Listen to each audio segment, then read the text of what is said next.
6:48 in your top stories here this Wednesday. New York's largest teachers union is now joining this growing list of groups pushing for a limit, maybe an outright ban on phones at school. The latest call aims to restrict smartphones, but also watches and earbuds in all state schools. Aron Spitzer is here in studio now live with what's happening with this debate. Aron. Yeah, guys, right now each district can decide its own policy. However, NYSP says its proposed restrictions would last from school opening until dismissal, with exceptions for instruction and safety reasons.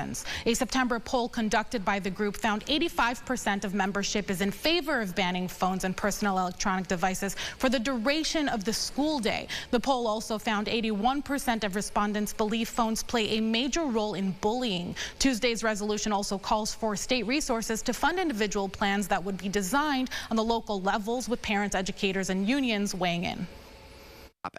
We're constantly talking about how we can improve.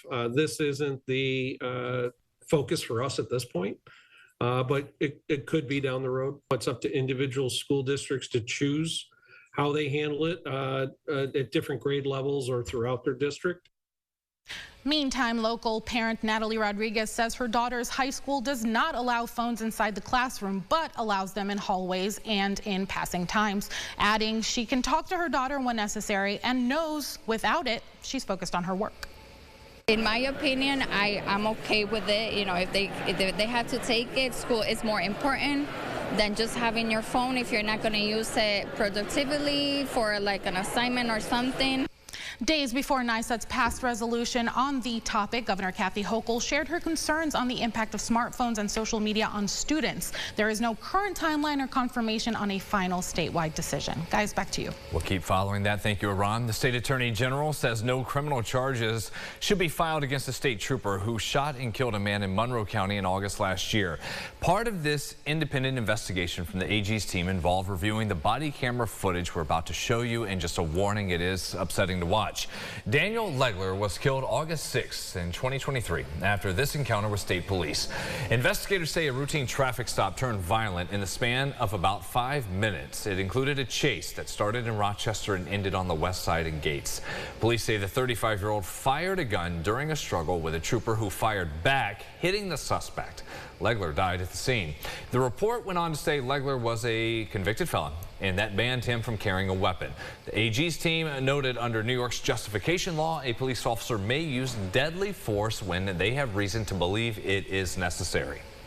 Police say they need your help in finding 17-year-old Caleb Hicks. He was last seen on Snell Hill Road in Bath in Steuben County. However, it is believed he may be traveling to Rochester. The teen was last seen wearing a gray t-shirt, black Marvel pajama pants, and a dark sweatshirt. Call New York State Police at the number we've provided for you here on your screen, 585-398-4100, if you think you have any information or know where he might have gone. We now have new details in this continuing case of a manhunt. A second suspect now wanted for this quadruple murder in Irondequoit last month. Marshals in Puerto Rico added 31-year-old Lis Francisco Sorano to their 10 most wanted fugitives list. He is wanted specifically on 4 counts of second-degree murder along with drug charges, and they gave us new photos yesterday.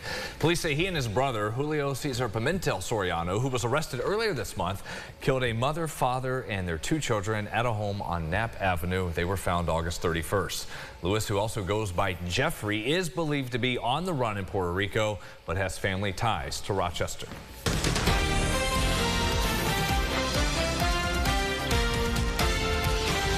Your local election headquarters, and it is another sign that the election is getting closer and closer with all these yard signs that are popping out. Every village and town and city, though, has their own rules about when the yard signs can go up. Now, most don't even allow them until right about now. In Greece, they got the go-ahead to plant the yard signs on Monday.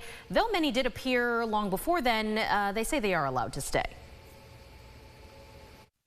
Yeah, you know, unless it becomes obnoxious or unless we get actual calls, complaints, yeah, so especially on the presidential races, people will get their signs and put them up immediately because there may be people that, well, they're homeowners doing it themselves and they're not aware of the procedures or policies. Towns also have rules about where you can put those political signs, how many you can put up, and when you have to take them down by the time the election day is over. You can get the specifics by reaching out to your local village, town, or city hall. Republican Vice Presidential nominee J.D. Vance and the Democratic nominee for VP Tim Walz will debate each other next week. It's the first and only one scheduled for them. CBS News is hosting that at its National Broadcast Center Tuesday night in New York City. Nora O'Donnell and Margaret Brennan will serve as the moderators. You can watch that live right here on News 8 and streaming on our website, rochesterfirst.com. Sunrise traffic updates here, 7 minutes to go until 7 o'clock. Main expressways are doing okay, getting closer and closer to official sunrise.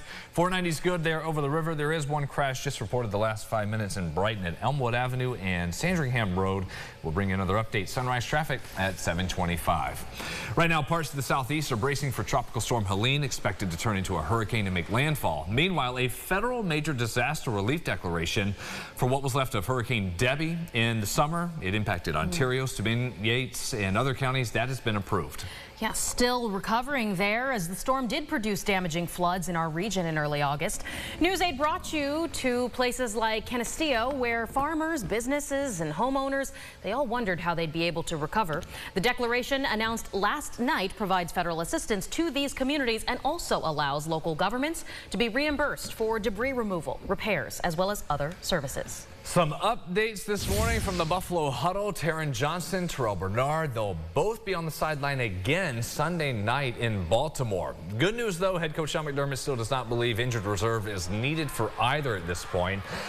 Sunday will be the third game missed for Johnson. 4 is usually the bar for going on IR, so that's an indicator he may have a shot at playing next week. Defense doesn't matter that much when your offense can hang 47 points on someone, as the Bills did Monday. The Bills have been embracing Joe Brady's motto of everybody eats. Against the Jags, the Bills had 10 different receivers with a catch. 6 players scored a touchdown. All 3 backs had at least 5 touches. So yeah, everybody ate. It's not just a philosophy, it's an attitude. And Buffalo will look to keep the wagon going Sunday night against the Ravens. All right, we also have some special programming to tell you about if you'd like to tune in this weekend when News 8 will be celebrating the rich history and contributions of the Hispanic community right here in Rochester. Please join us for our Hispanic Heritage Month special airing this Saturday right here at 12:30. Yeah, I've been working hard on this one. Our producer Andy has been putting in so much time into this special. It's going to be a great one. It is. Your forecast, get it out the door here this Wednesday, James. Yeah, that's right. Today should be a nice day for you overall with clouds around. A little breezy as well. You'll note that wind out of the south. That should push temperatures up into the low to potentially mid-70s there, warmer than our low and high.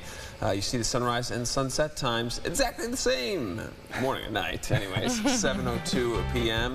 We'll see that sunset and drying out by the weekend. All right, thank you, James. Thanks for watching us this Wednesday. We'll see you back here in half an hour. And have a great day.